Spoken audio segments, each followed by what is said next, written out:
Great to have you along for the ride. Thanks a lot for stopping by. It's an absolute honor every single time I get a chance to talk to this young lady. And Megyn, I just reminded you, it's Megyn Kelly, of course, of the Megyn Kelly Show, Megyn Kelly Podcast, Megyn Kelly YouTube channel that's tearing up the earth. It's doing so well. Can you believe it's been 20 years since we first spoke? That's not possible. When we were in our cradles and we saw each other across the playpens. That's what it was. It was Hurricane Katrina, and I think that you were anchoring something during the afternoon on Fox. And because all of the refugees came to San Antonio, where I was, I think you called directly, and you're like, just get me somebody who knows. And I was the morning guy at the time at WOAI in San Antonio. We had a great conversation. You put me on Fox, and that was actually my first time on Fox, and then I did a bunch more after that. But God bless you. I got to tell you, this is what I see when I watch your show, and I watch it almost every day. I don't take in any other talk, any other news. I don't want anybody to adjust my thoughts and my opinions on topics, but I always make sure I watch you. There seems to be a level of joy in you. Am I misreading that? You just look happy.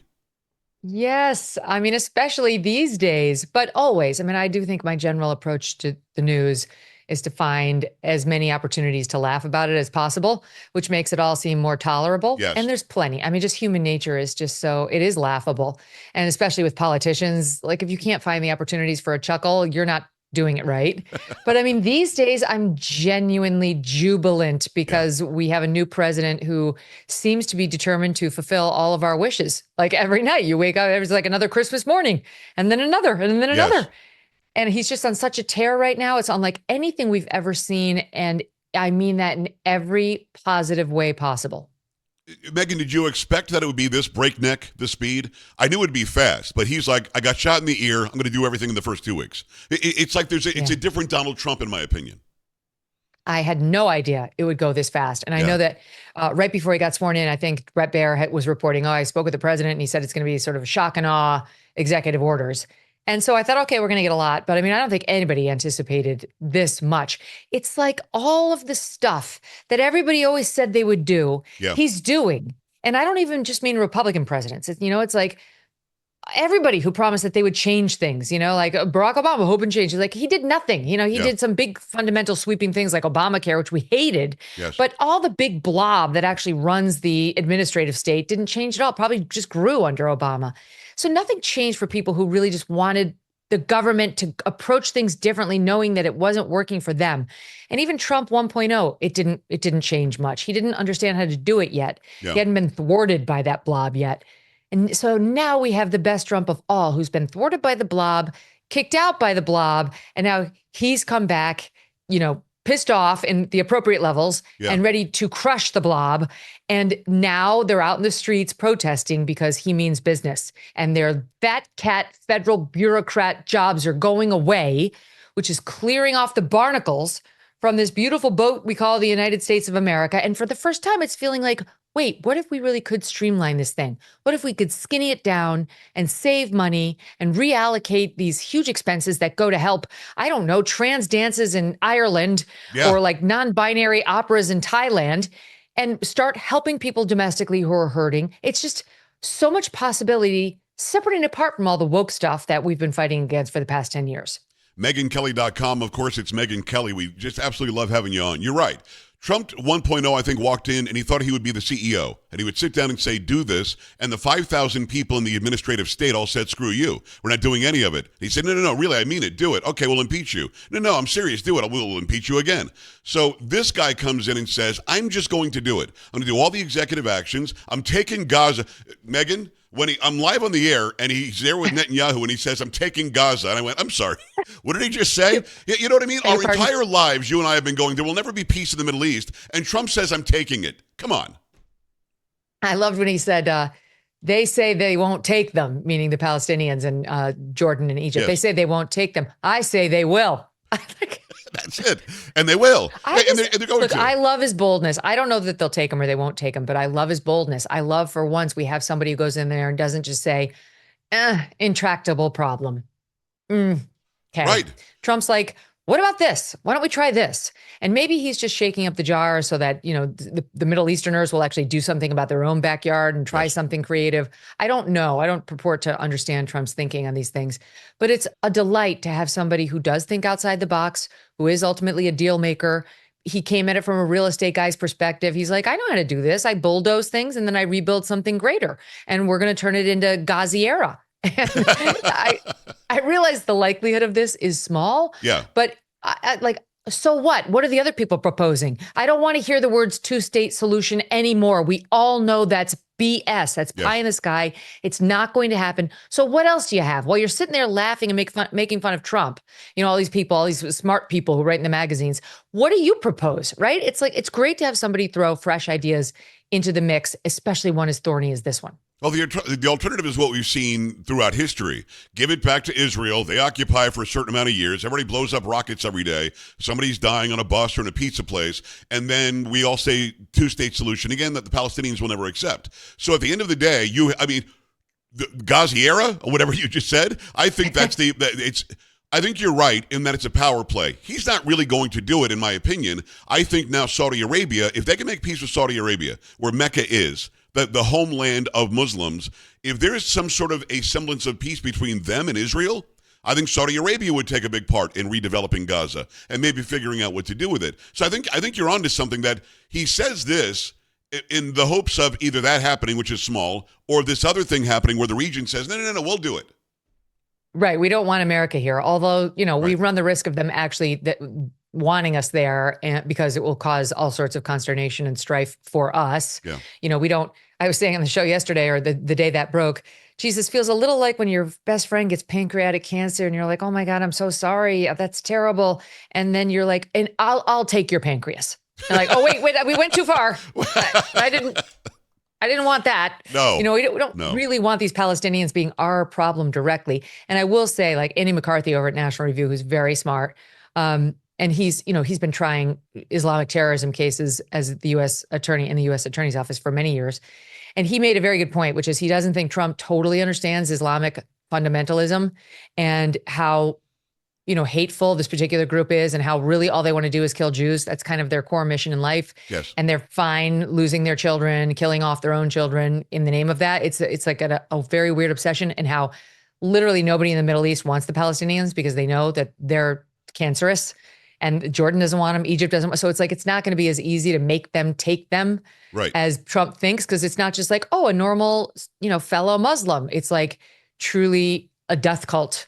And this is going to be a very, very tall order because the Middle Easterners know exactly what I just said, and they want no part of these folks. So we'll see. Well, something's going to happen. And as you know, there really is no Palestinian. They're not really the biblical Philistines. There really never was a Palestinian. It was a territory by the British Empire, the Ottoman Empire before that. And now what we know historically and ancestrally, they're Egyptian or they're Jordanian. In fact, the Jordanian queen is a Palestinian. So why Jordan and Egypt doesn't want them should be an absolute spotlight for the rest of the world. These people bring with them blood, mayhem, and murder. That's what they do. And by the way, they're Sunni Muslim, and Iran, that backs them up, is Shia Muslim. If they were to kill Israel and get it off the map, which God forbid, it's never going to happen, by the way, then Iran would kill them because they hate each other. Sunni and Shia hate each other. And I think that's the bigger picture nobody knows. That's the only time you see the Middle Easterners act up. I mean, the Palestinians are just getting used by the rest of the Middle East. They're just used as a useful foil against Israel. They don't like Israel. None of them likes Israel. And so these are like sort of the low on the totem pole Muslims who they can use to work out their gripes against Israel, but they don't really care about the Palestinians. They're not actually marching in the street about Palestinians at any other time. They just used this over the past year to try to bring their rallying cry into, greater focus. But they're not looking to help them. And Jordan's already got, I don't know, something like 2/3 of Palestinians. Like Jordan's already got a lot of Palestinians there, and they don't want any more. They've made clear they're not going to be accepting anymore. Now, if Trump were to put some money into it, if Trump were to actually make it worth their while in some other way, maybe we could get to talking. Maybe Egypt would talk. I don't know. They have that big, beautiful wall for a reason. They did not want these people. Right. Trump's now trying to make it sound like it'd be a great deal for the Palestinians. Like he'll somehow arrange amazing housing, he said in a post the other day, for them in their new countries. I don't see any of that happening. I just like the fact that we've changed the conversation from the same tired proposals that will never work. We couldn't get a two-state solution on 10/6, and there's zero chance of one coming post 10/7. This is an utter waste of time. Well, in the late 90s, they were offered 97% and they said no. So they don't want a two-state solution. It could have happened. Israel says yes. The Palestinians will never say yes. It's Megyn Kelly, host of the Megyn Kelly Show, megynkelly.com. Follow her everywhere.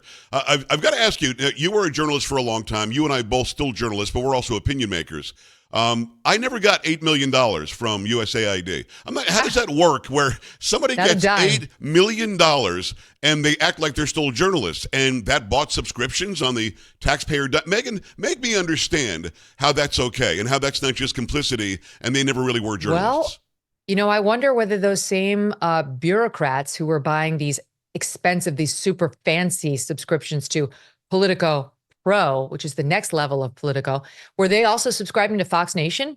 I wonder if they were they paying the fee for dailywire.com? I'm guessing I have a feeling that it wasn't exactly a fair and balanced subscription protocol at these government bureaucracies, that the only one they thought it really was worth it to pay for happened to be this left-wing rag that says only positive things about the Democrats and Kamala Harris and only terrible things about Donald Trump and the Republicans. Why am I paying for that? I don't want to pay for the bureaucracies to have that subscription or for these federal employees to be sitting there reading that crap on my dime. Get to work. And by the way, if you want Political Pro, go ahead and buy it on your own time, but not with my money. No, I couldn't agree with you more, but you've been the tip of the spear in outing all of these people. This has to be vindicating for you. Not that you needed to be vindicated, but I mean, this proves that what you've been saying for 2 decades, what I've been saying for a long time, is that they're complicit. They're in the pocket of. They're only giving positive to this. They're giving negative to that side. This proves all of that. I mean, do you do a little bit of a victory dance or do you just keep on, hitting them upside the head with, here's the truth. That is not the truth. I'm really not shocked anymore when I find out I was right about things. Like, I'm sure your audience being right can so relate. much, Yeah, I'm sure your audience can relate. We all knew that COVID wasn't from a pangolin. We knew it was from a lab. I never heard of a pangolin before that. Have you ever heard of a pangolin before that whole thing? No, no one's ever heard of a pangolin. I still don't totally understand what it is, but I know COVID did not start in it because they never found it. They tested 80,000 animals and they never found COVID. Like, when they come true, I don't know. Are we still having the feeling of I knew it, or is it more like, okay, like another one won, another rhetorical battle in the victory column? Like, we have to just keep going until we get the real victories that matter, like Trump in office, like a 6-3 Supreme Court, like J.D. Vance, hopefully. Now they're already calling him 48. I love that. Let's get 48 lined up for success. Like Trump possibly somehow holding on to the House post the midterm elections. Well, I hope so. Like something getting positively done even after the first 100 days. Those things actually do matter, and we need to win those battles. Is the media landscape where it needs to be? I mean, it's on the right track, I think. When you bring podcasters in, and people like Sage Steele was in there yesterday, which is awesome. You're starting to tell those who are sitting in the front row, you don't really matter, and nobody really believes you anymore. And we're going to get people who ask questions that the American people will actually want answers to, and they're not going to be snide questions like Caitlin Collins keeps doing. It's a good thing. We're on the right path, aren't we? I love that, and I totally support it. But the truth is, those corporate media entities have already learned that lesson. I mean, they learned it in 2024, in November 5th, if on no other day. Like they have seen their own relevance wane dramatically. They have seen their audiences evaporate. Look at how quickly CNN Plus evaporated, right? It closed within the first month. Right. CNN just laid off another couple hundred people. All of the networks are cutting back anchor salaries. The audiences have fled. As much as they tried to protect their monopoly, they couldn't. This other lane was born. And I think many times about back in like the 2008 era where Roger was very worried. We partnered with Google on a debate, and he was very worried about partnering with a social media company because he recognized that was a rising threat and it could actually hurt Fox. And at the time, I remember thinking, like, how could it? I don't understand. But he was right. I mean, all these social media apps have made it possible, this digital lane, for an entire behemoth competitive lane to be born. And, I think everybody in cable news knows now their days are numbered. They've been relegated to the dinosaur. They are the way of like whale oil when it comes to the lantern. Right. And all of us are the sexy, exciting new light bulb. Like, go ahead and create your fancy lanterns all you want. The world has moved on. But rightfully so. So you're not like me. You're not buying Bezos and Zuckerberg and Google showing up at the inauguration. They just went there to kiss the ring, hoping that they'll still be relevant. Oh yeah, and I love it. I love seeing them kiss the ring. I love Joe and Mika going to Mar-a-Lago and kissing the Isn't that ring. something? Do it. Do They it. they visited Bend the Hitler. knee. They visited Hitler. Yeah, Can you I believe know. it? Right. Hitler's kind of hot. Hitler's not all wrong. Hitler, is he all wrong? Is he all bad? Let's talk about it. It's Anyway, the amazing Megyn I'm enjoying Kelly. that. Yeah, well, I am too. I think that people have to understand that, again, you're not only the tip of the spear, but you're also one of these shows that you're not a show, but you're the person who runs this show where you're going to get the real scoop. Whether you're yelling F at the screen or BS, and I love that you feel free to do all that. You're untethered by the corporate nonsense. People know they can rely on you. This is why you said something the other day. I saw your announcement of the 1,000th episode, and you said something that I didn't realize, that for what, the first year you didn't show your face? What was that? How are you not on camera for the first year? Whose idea was that? Was it you? Did you say I shouldn't be on camera? Yeah, that was my idea. Why? You know what, Joe? It's like, I'm really glad I did it because I don't know. You never know. Coming off Fox, especially, you just kind of never know. Are people interested in watching you because you followed O'Reilly, or are they actually interested in hearing what you have to say? That's a good point. And I just thought it would be like a really cool experiment for me to see, will they listen? Like for, especially as like the blonderage over at Fox, it's an interesting question to say, okay, they'll watch, but will they listen too? Like, will they actually listen to me? They sure And did. they did. Yeah, the show took off. So I found it really gratifying. I always knew I'd add video eventually. That's obviously my main medium.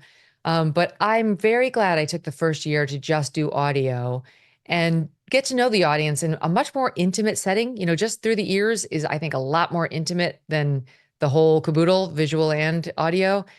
And that was actually a really special year for us. So we were, 1,000 episodes on podcast, but we're not there yet on video. I was surprised. I did not realize that you weren't on video for the first year, but God bless you. You're right. I mean, the information and the quality and the value that you brought was so important. But I can also go back to, but we knew you as the total package the entire time. We didn't really get to know you as the radio person first and then the TV person. But I get why you did it, and it makes a lot of sense. Megyn, you've given me more time than I expected. Let me just ask you one last question on Doge. And I don't want to get into the idiosyncrasies of it. We all know $38 to $40 billion a year at USAID is disgusting and corrupt and sick. What is the deal with the left where they're marching around in the streets screaming and yelling into over-modulated microphones about how horrible Elon Musk is, that he wants to save $40 billion of your money, of your dollars and mine? Do they think that's a winning strategy, really? I think it's perfectly emblematic of what's wrong with their side to begin with. What's actually gotten them out to the streets to protest, right? Is it the anti-woke stuff that Trump's done? No, it's the cutting of the federal jobs. That they really can't tolerate. And what are they really upset about? What are we seeing in the news all day today? They're very offended and upset about a guy named Big Balls, a guy who goes by the monitor, Big Balls. It's perfect. That is threatening to Democrats. They can't stand that. They've been trying to shrink down the male testicle for a very long time into where all we have is men running around with man buns and little sandals and scooters. They don't like big balls. They don't like a lot of testosterone. They want feminized men. And what we have here is a pair of actual men in Elon and Trump who are not afraid of them, who will not be bending the knee, who will be busting up organizations like this, who are spending our money recklessly on all left-wing causes. And that's what's got them really, really rattled. They are afraid of big balls, and in more ways than one. And thank God over on our side of the aisle, big balls are back. Yes. This is the solution to all our problems. I just want you to say it a few more times. I stand with big balls. Yes, then you stand with guys like me. Listen, at the end of the day, they are clueless. I'll leave you with this. It must have been as big a laugh for you and Doug when you saw Chuck Schumer walk out with a Corona in one hand and an avocado in the other hand, alleging that somehow Trump was ending your Super Bowl Sunday party. That showed me a level of disconnect that I couldn't breathe. I was laughing so hard for about 3 minutes. It reminds me of John Fetterman, who recently ripped on David Hogg, the new DNC vice chair, saying this is a guy who wanted to defund the police and wanted open borders. I don't think we're getting the message that was sent to us in November. he's turned out to be the most sane Democrat. I feel like it's almost like one of those movies where somebody suffers a head injury and then they come back like a savant. It Right. seems like Fetterman has really, after his stroke, he stumbled in the beginning. He took a while to, regain his verbal skills, but now that he's got them, he sees so clearly on Yeah. so many things, at least from the left side. And if they think that's the way, right? Chuck Schumer with his avocado, okay, sure. Or David Hogg, or the DNC chair with like, do we have enough binaries? And do we all agree that she lost because of racism and sexism? This is all They just all great raise their news for hand. our side. Crazy. They don't get it, right? The side of sanity will continue to prevail because the other side is too far gone. I was not somebody who was buying into Fetterman, but when he voted for Bondi, I'm starting to think the guy does have a brain and he's using it. Megyn, I love you But like he just crazy. said he's not going to vote for RFKJ. And Oh, he's did he not say gonna vote that? For, I didn't see that. Yeah, and he's not going to vote for Tulsi. So he's a Democrat at heart. He didn't vote for Hegseth either. So let's not get too excited. But he's the thinnest kid at fat camp. So we'll take him. I love the comparison. Megyn, we love you like crazy. Keep on succeeding like you do. Come back anytime you want. I love being on your show as well. Thank you so much for educating us and for being such a great friend for so long. I appreciate you. Oh, you're the best, Joe Pags. Thanks for having me. We'll talk to you very soon. We're back after this. Stay right here.